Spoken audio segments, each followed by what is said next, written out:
Om Shri Gurubhyo Namaha Hare Om Shruti Smriti Alayam Karunalayam Namani Bhagavad Shankaram Om Namo Bhagavate Ramanaya Uttamastavadutchamandataha Chittajan japadhyanamuttamam Japadhyanam uttamam. The meditation which is in the form of the chant of a mantra is the supreme. Good, better, best, You can even say good, gooder, goodest. You can say that. You can say that. Because in the high school days when my colleague said it, the teacher gave him a slap. The teacher hit him. How can he asked good? What are the two other two? Good or goodest? He was given a slap. But when I went to US and I was watching a CNN program, there he says goodest, gooder, better. So now that is something different. So good, gooder, goodest. What is good? You chant loudly. Good? Go ahead. We are not saying it is not good. Uta, it is uta. Uta uttamam, Uta uttaram uttaram. So what is the gooder? Chant within yourself. That is gooder. And the goodest is you chant mentally. So now you pay attention to the words also. So uttaram uttamam. So uccha uttamastava means you chant, you praise the glory of Ishvara in loud tones. It is good. Manda is gooder. Now japadhyanam, the chant, which is a praise of Ishvara. Om Namah Shivaya is the praise of Ishvara only. Namaha is the praise. I prostrate unto, I pay my obeisance unto. That is a praise. So therefore that mantra, when you chant it mentally, called japadhyanam uttamam. Because it is born from chittajam. I am explaining the words. The topic is already covered. So formed from the mind. So what is uttamastavat with reference to the praise of the Lord, that is the Panchami. With reference to that, this is uttamam. So you may say uttamastavaha, you may say uttamastavaha uchyataha uttamastavaha mandataha uttaram. So that is the first line, okay? Uttamastavaha chittajan japadhyanam uttamam. Got it? That is how the words are structured. I suggest all the three will be there in our sadhana. All the three will be there. We are not dismissing any one of them. Only I was asking you to select the correct type of stava or stotra. This I have covered. You examine what all stotras you are going through in your sadhana. There must be some sadhana going on in everyone's life. You must be reciting some prayers, etc. Go through them and apply your mind. Which are worth keeping, keep them. Which are not so worth keeping, because they do not inspire, they do not mean anything. They mean, if you go into the meaning, you will drop them like a hot brick then and there. Like a hot brick. I was a kid and reciting a prayer. My father heard this prayer.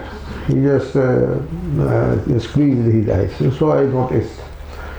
Then I looked into then I was reading Sanskrit, so I looked into the meaning. The meaning is, "Oh Lord, all the devatas have come to see you, but you are still lying down or sleeping, and they are waiting outside."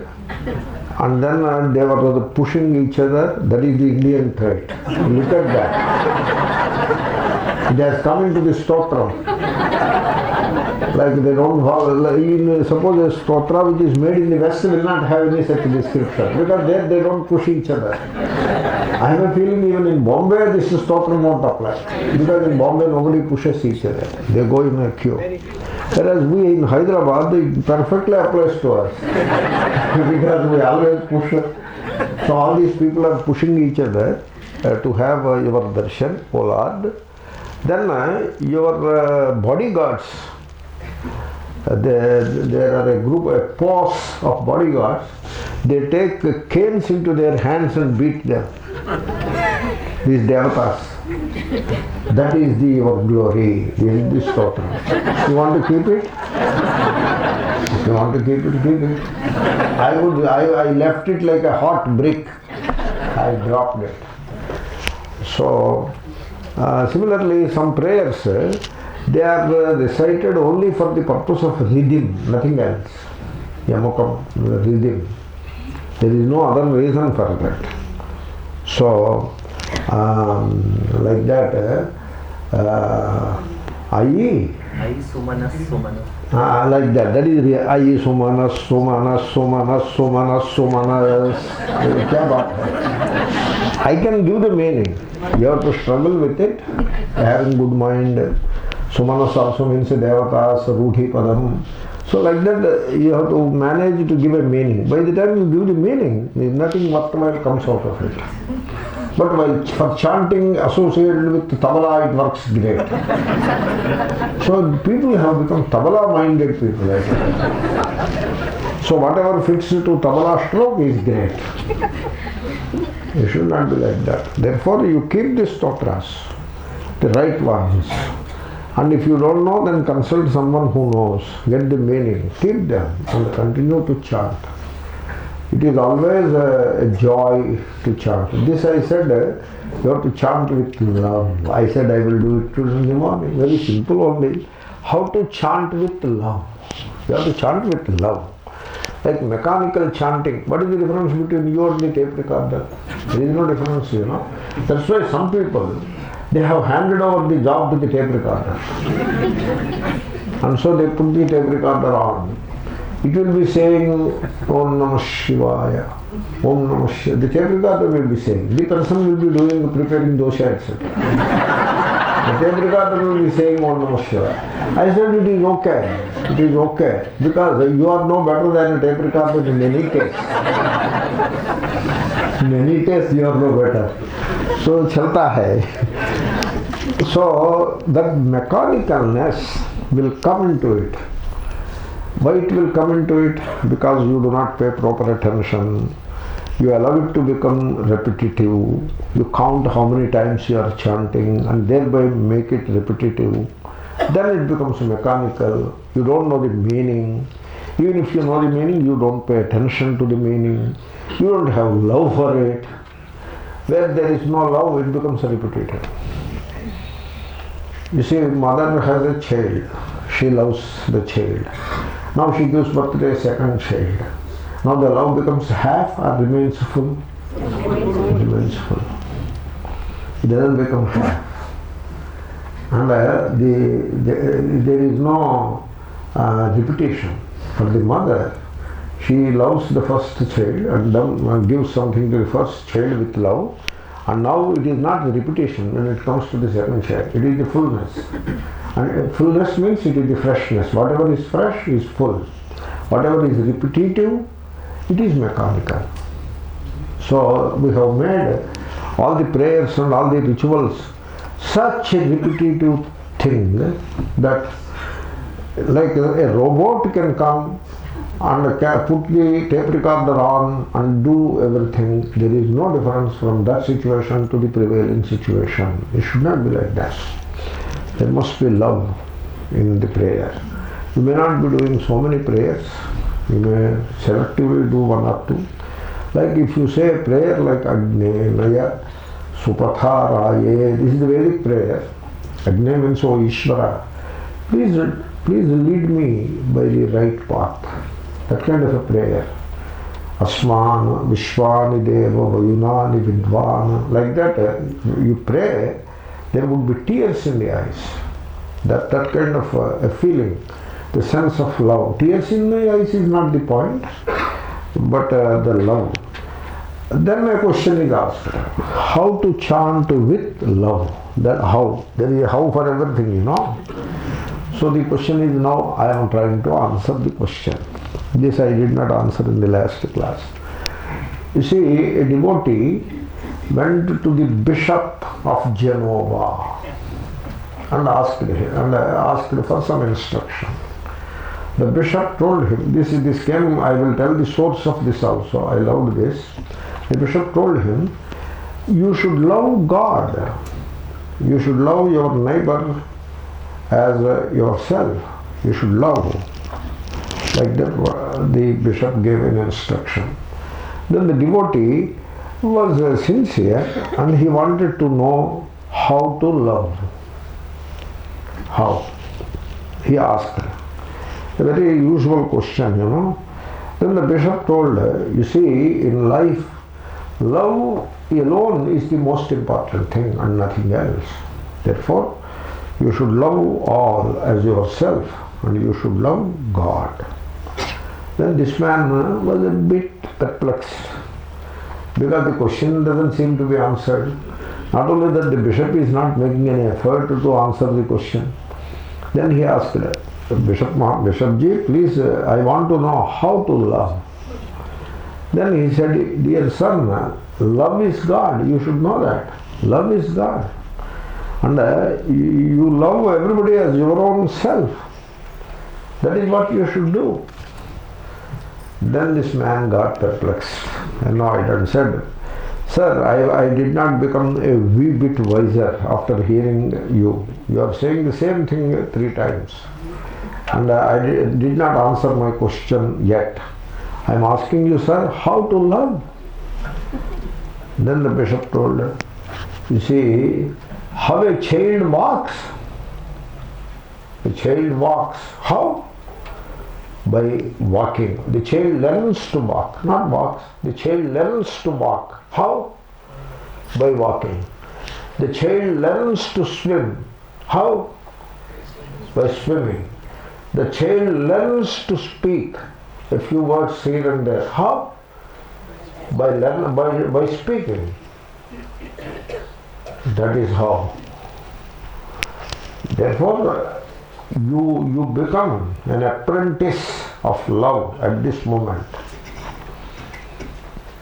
And you love by loving. Just like the child walks by walking, talks by talking. What I mean is, the child learns to walk by walking, learns to talk by talking, and anybody learns to swim by swimming. Similarly, you become an apprentice of love now, this moment, and you learn to love by loving. That is the answer. Now, did I answer the question? Yes. You think about it. That is how you have to do it. So, you take a prayer. And I can give you one example. Some of these songs come, in the movies, etc. The songs come.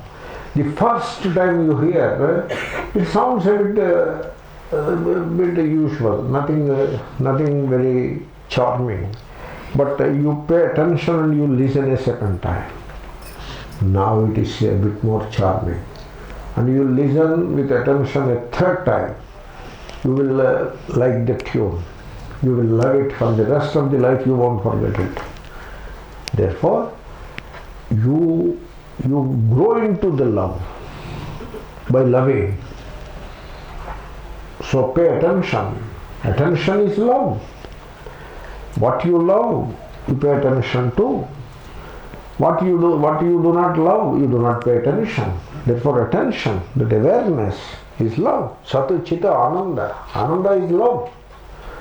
Therefore, so you chant the prayer with love, Gayatri Mantra. You chant it with love. Don't ask how. Just chant it. Chant it from the heart. Don't chant it from the head. Then you chant it with love. Pay attention. Know the meaning. Pay attention to the chant. Pay attention to the meaning. In the process, you learn to love. You say to yourself, I love this prayer. You say to yourself. And chant one more time. I love this chant. This is how you grow into the love. And once you arrive at that love, then there will be no repetition, there will be no mechanicalness, and there will be no accumulation, and it remains fresh every single time.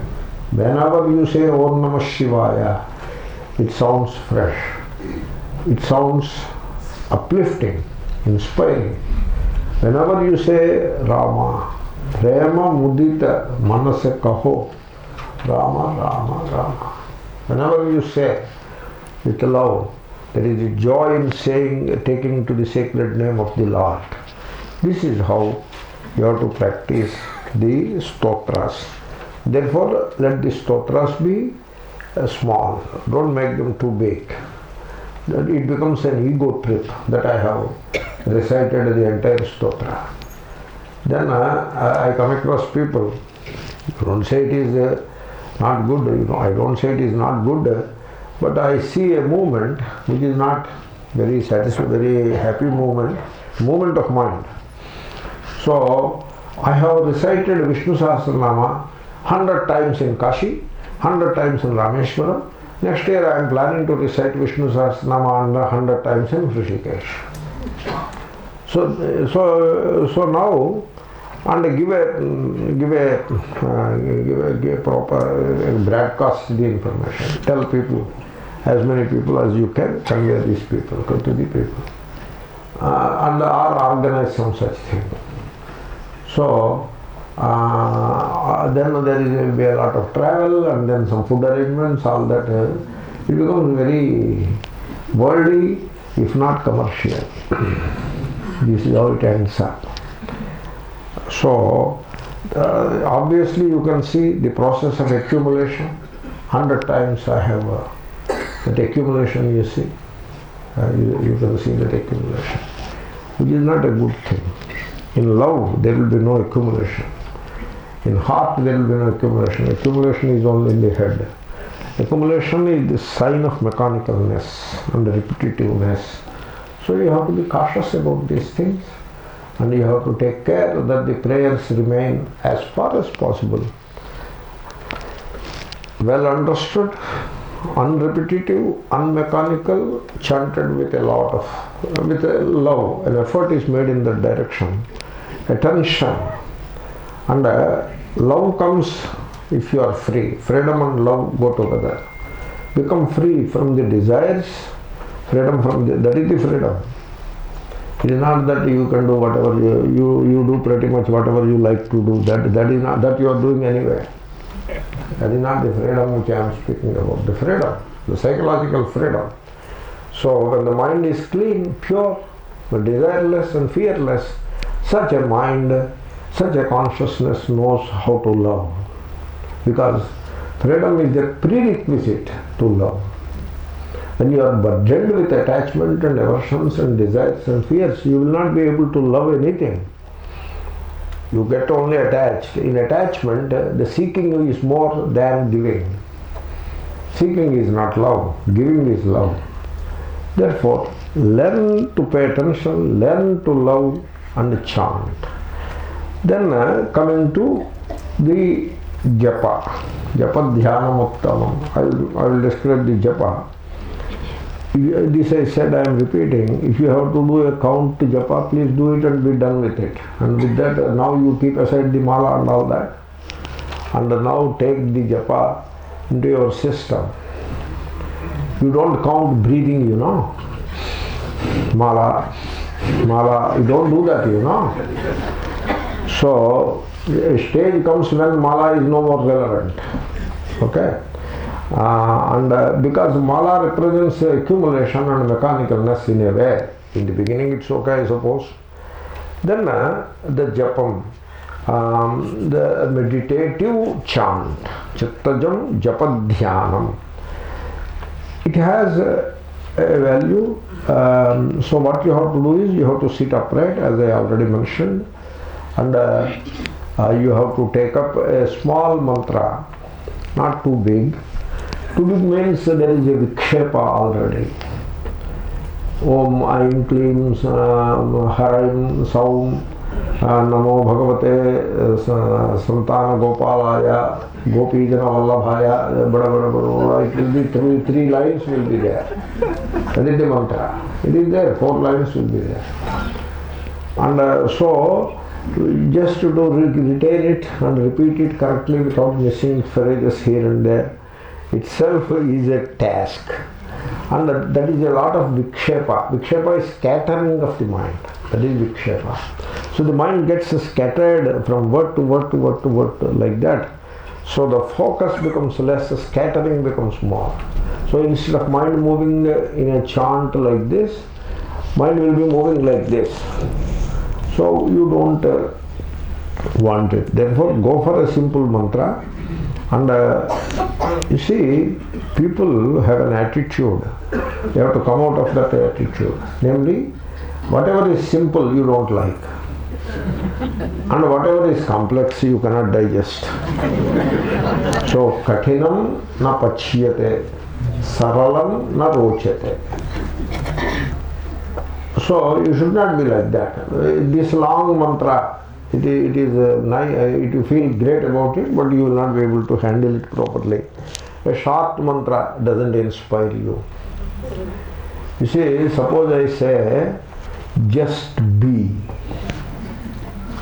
That is your swarupa, just be. Suppose I say, you are not inspired by that. What is there in it?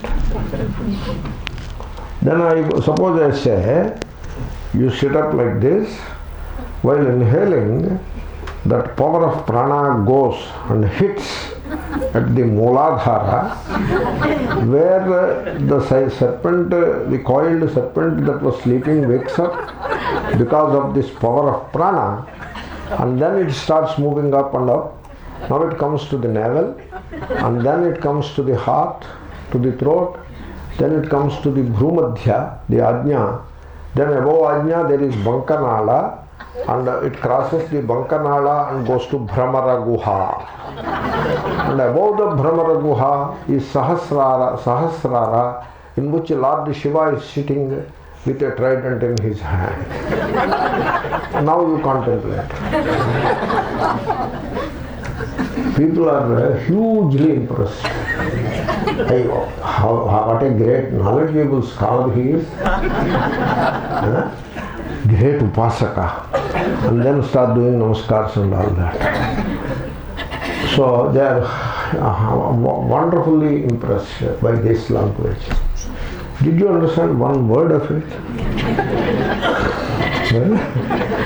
Therefore, simple, you should understand one basic truth. Truth is simple. Truth is simple. Truth is not as complex. When you see complexity, the first hint of complexity, dismiss it. It is not for you. Truth is simple. So, therefore, Om Namah Shivaya. Shiva, the all-auspicious reality, the all-auspicious truth. Another name, God. And my obeisance unto that. And in a way, I surrender this body, mind, and this persona unto that all-auspicious reality. That is the mantra. Very simple. What is difficult in it? Very simple. And only what is required is, the meaning is simple, the mantra is small and simple, chant is easy. Only what is required is attention and love. That you have to bring in. That is all you have to do. So, Chittajam Japadhyanam Uttamam. So, you sit upright and now you take up the appropriate chant, and as an illustration, I use Om Namah Shivaya, And so now you start the chanting. At the beginning of the chant, obviously, the mind was scattered all over the place. And now, once you provide the chant as an anchor, the mind starts withdrawing itself from all the things of the world wherever it is roaming. And therefore, the mind is allowed to hold on to that mantra. To do that without much violence in the sense, without much force. Why violence? Force. Without much force, you allow it to happen. You allow it to happen. Don't force the mind. Suppose mind is jumping elsewhere, wandering somewhere. It's okay. That is its nature. So be kind to the mind, be alert, and ask it to come back, and try to focus it on the mantra. Okay, Om Namah Shivaya, like that. To reduce the scattered mind, the scattering of the mind, to reduce it, initially you may chant with a certain frequency, like Om Namah Shivaya, Om Namah Shivaya, Om Namah Shivaya. Like that you have to chant with a certain frequency. It sounds a bit fast initially. Do that. It is not Om Namah Shivaya. There is a song going around, Om Namah Shivaya, Om Namah Shivaya. They make this ya into halanta. This is this is coming from certain vernacular way of pronunciation, which is all right in the vernacular context, but not accepted in the Sanskrit context. Therefore, don't make it halanta. Don't cut that yakara. Keep it full. So, Om Namah Shivaya, Om Namah Shivaya, like that. And when it comes to Rama, Rama, Rama, or if you want a Shri Rama, Shri Rama, Shri Rama, don't make it Ram, because you want it to be an address. It is not just taking the name, it is addressing the named. That is what it is. You are addressing the named by taking the name.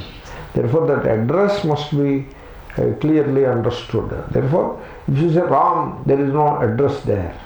On the other hand, Rama, that is an address. Still Hrasva, it is not Dirgha. So, Shri Rama, like that. So, Om Namah Shivaya, Om Namah Shivaya, like that you chant, say for a minute or so. And then the mind's scattering is reduced. It is getting kind of attached to the chant. Let us assume like that. Then you reduce the speed. Om Namah Shivaya, Om Namah Shivaya, reduce the speed. Second step. In the third step, shift the attention as much as well as you can to the silence between the chants. So still you are attentive towards the chant, Om Namah Shivaya, Om Namah Shivaya, Om Namah Shivaya. So pay attention to the silence. And then in the fourth stage, now you realize, you see that the chant is originating from the silence and is going back into the silence. It's not that silence is in between. The chant comes from silence and goes back into silence. That is the truth in any case. That is the truth. Only you have to see the truth. Instead of seeing the silence as an interruption in the chant or an interval in the chant, you better see it correctly, more correctly, that silence is the origin of the chant, and also it is the source into which the chant resolves. Therefore, now the focus is shifted to the silence. Chant is meant only to take you into that silence. That is the purpose of the chant. Then what is silence? Silence is not void. Silence is full to the brim. Silence is pure Sat. It is Brahma. Therefore, the chant has done its job if it can transport you into that silence. So continue the chant with this seeing that the chant is originating from the silence and going back into the silence. So that way you continue the chant. And then you lengthen the silence. Fifth, lengthen the silence. Om Namah Shivaya. Om Namah Shivaya. Every time the mantra is resolving in the silence, and the silence remains and remains and remains, then again the mantra originates from the silence. You need to do that so that the mind still needs, otherwise it will go somewhere. The mantra provides an anchor to the mind for some more time. And now a point comes where you feel like stopping the chant and remain in silence. The moment you come to that feeling, you obey that feeling and stop the chant and stay in silence. That is the way in which you chant the mantra. The japadhyanam, that is the japadhyana. We will do a little practice just one time. So we need not put off the lights and all that. Just briefly, 2 minutes, sit upright and keep the eyes closed lightly and sport a smile and be cheerful.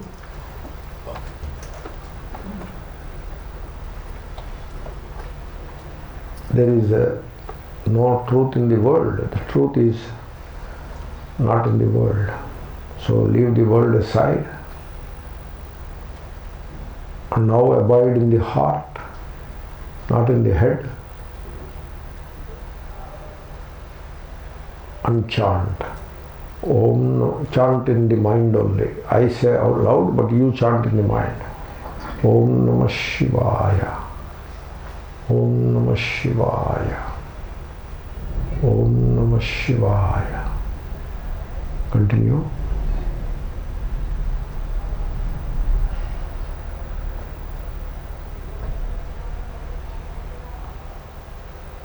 If the mind wanders, don't get annoyed. With a smile, bring it back and continue the chant. Om Namah Shivaya. Om Namah Shivaya. Om Namah Shivaya. Now lengthen the silence between. Slow down the chant. Om Namah Shivaya. Om Namah Shivaya. Om Namah Shivaya. Om Namah Shivaya. Slow down further.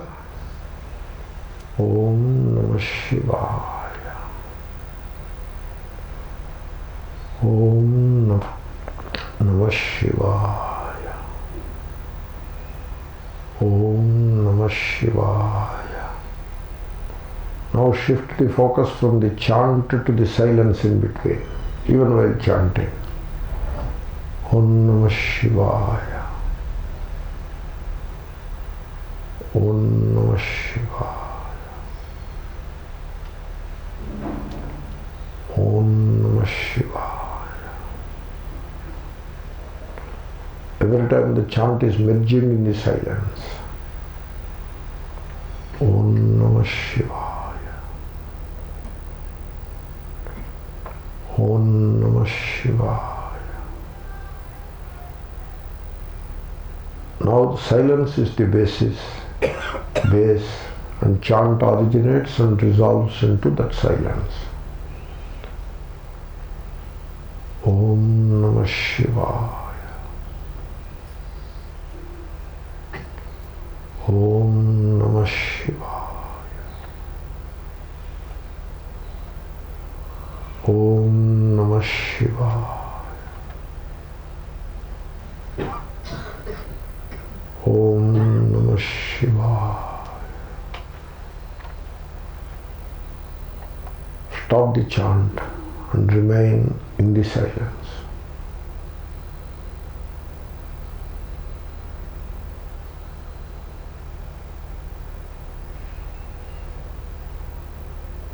Sit easy, sit at ease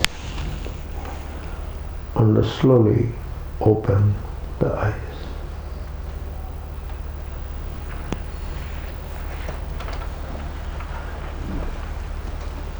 You may not do it for a long time because people have their professions and other daily chores, etc. are there.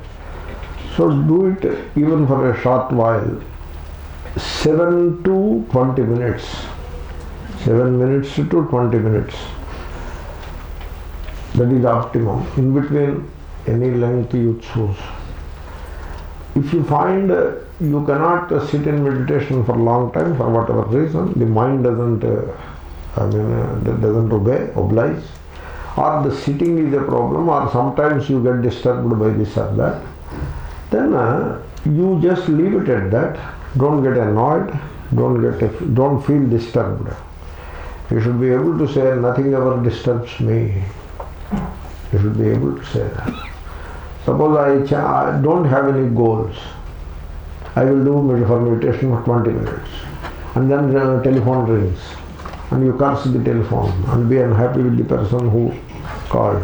So all that is unnecessary. In fact, it is counterproductive. Therefore, don't have any goals. Why should you make a goal all the time? I suggest, can you stop the planning, the psychological planning, not the chronological planning? If you stop chronological planning, you will miss the bus or flight. Not that. The psychological planning. So the psychological goal setting, that habit. And also one more thing. What nextness? You look into your mind, your consciousness, and recognize the what nextness in it. Not only, it is not about family persons or Swamis. Swamis are constantly worried about what is the next camp. So this camp is yet to be over, what is the next camp? What next could be in my mind? I am taking classes here, but what next? So I will go to Hyderabad and then that class. So here I am taking class, what next? That class. Always in the future, never in the present. This is how the mind tricks us. And this what next, you pay attention to that, you notice it in your mind or in your consciousness, and you watch it. Oh, this is how it is operating. Then you will become free from it. Don't make an effort to become free and all that. It is not something to be done by effort. Be aware, be aware. This what nextness, this is it is. Be aware. And then you see what happens. Like morning I was thinking, 19th I have a class there. Then immediately I became alert. What this is what nextness? I am aware. That dropped. Now I am in the present. That way. So this what nextness you should avoid. And setting goals, the psychological goals, you should avoid. I tell you about Vedanta, one or two things which the students of Vedanta should try to understand. In Vedanta, there is only journey, there is no goal. Do you know that? People, day one, they make it a goal, fair enough. There is a goal you have to reach, fair enough. And the Guru will take you to the goal, fair enough. There is a system or scheme, prakriya, method that will take you to the goal, fair enough. Day 1. Day 10, fair enough. Day 100, okay. Day 360, you are not a student of Vedanta anymore. In Vedanta, there is no goal, there is only journey. There is no goal, there is only journey. In Om Namah Shivaya, there is no goal, there is only chant, there is only the love of chant. Unless you say that itself is the goal. So become goalless. Become targetless. Because suppose you have a goal, you have a target. Then at once there is an anxiety, struggle to reach. There is a struggle. Are you struggling? In the name of spirituality, are you struggling? I ask the question. If you are struggling, you will not reach anywhere. Because the struggle, it is a zero-sum game. Struggle. So, it is like struggling to get marks. Read, don't sleep, eat, drink tea and read and write more and get marks. You won't get any marks. It is a zero-sum game, struggle. So don't struggle. Struggle is the biggest impediment to spiritual truth. You should not struggle. You should, so struggle gives anxiety, or anxiety gives a struggle, and that leads to conflict. Conflict, these are sincere people, good meaning people fall into conflict, that they are unable to gain moksha, unable to gain atmajnana, etc. If you understand that the study of Vedanta or atmajnana is only a journey, there is no goal to it. You will never reach it. The moment you say goal, you have created time, and now you are caught in the net of time. It is what nextness. That is the net of time. Suppose there is no goal, then there is no time now.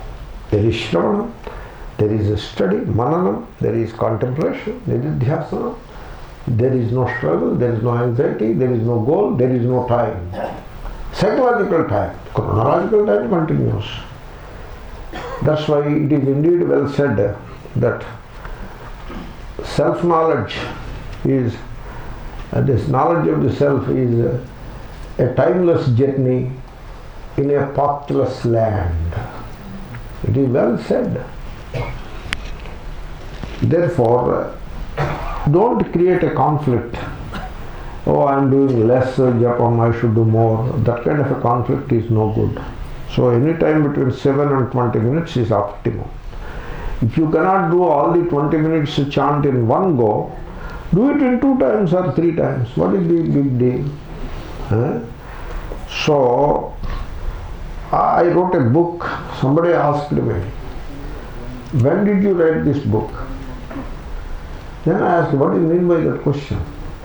The person said, generally we notice that people who write books, they repair to a place of solitude. Like one person wanted to write a book, and therefore he went somewhere upstate New York and stayed there for a month or 2 and then finished the book. You don't seem to do any such thing. When did you write this book? You are taking classes and moving around this and that. When did you write the book? You don't seem to have allotted any time for writing the book. I am not saying about myself, just as an illustration I am saying. Please take the spirit of it.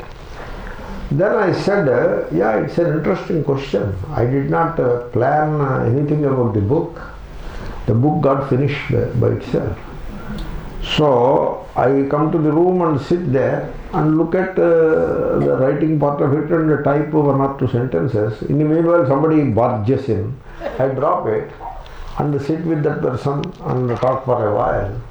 And then he leaves, and then again I type 1 more sentence. There is no goal. Just it adds up like that. And lo and behold, within 3-4 months, the book has taken a kind of a rudimentary shape. And now it is only a matter of trimming it here and there and to push it into the printer. Therefore, a book has been created without making it a goal. You believe me. Suppose I make the book as a goal. Already the struggle begins. Anxiety, struggle, conflict. So, I tell you, don't make spiritual goals. If you can, don't make worldly goals also. The world is mithya. It is not real. Dunya mein kya rakha hai? What is the goal to reach there? There is nothing in the world that worth pursuing. You need roti, kapda, makan. the minimalistic lifestyle. That is all you need.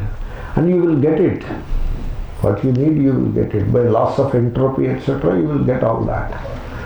Therefore, you need not make it a goal. Like today lunch, you need not make it a goal. It will come to you. Like that, don't make goals. It is said that Bhagavan Buddha walked thousands of miles, never making a goal while walking. He walks, and if a village comes, he stops there and takes bhiksha, goes for alms and takes bhiksha and rests. If a village doesn't come, he sits wherever he is and eat a fruit or two and be done with it. Or even drink some water and be done with it. Never he walked with a goal in mind. Look at that. About a person who walked thousands of miles in his life had never walked to reach a goal. Like suppose you go for a walk, I will go to that end and then go to that end and then come back. You have already made a goal, even before taking the first step. This is how the mind works. You need not make a goal. You start walking, walk briskly, and then come back and go that side and walk briskly and come back and see if you can walk a little more, walk, otherwise go and take rest. Need not make a goal. Some silly example, especially when it comes to chants and all that, don't make a goal. You know why? You are that Shiva yourself. You are saying Om Namah Shivaya. That Shiva is none other than you. Tattvamasi. A day should come when you will say Shivoham. Don't get stuck with Om Namah Shivaya permanently. You should go to Shivoham. And after going to Shivoham, you may say Om Namah Shivaya also for the sake of its joy. No harm. You can say that. Now, once you reach Shivoham, it doesn't matter whether you say Shivoham or you say Om Namah Shivaya. Either way is fine. So, Namo Mahyam, Namo Namaha. Kya badi baat hai? I am doing pranam to myself. So, Kenopanishad is my biography, something like that. Therefore, these are some of the critical aspects of mantra japa, because it is japa dhyanam.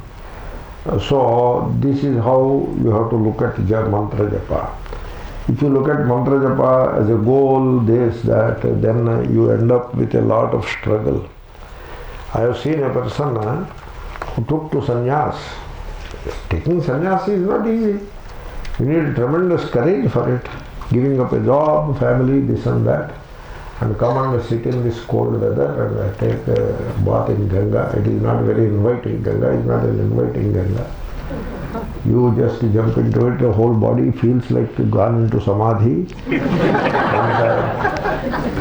and then take to a life of sannyasa, and then eat some bhiksha, and then made a goal. You know what is the goal? In 3 months, I have to chant the particular mantra 12 lakh times.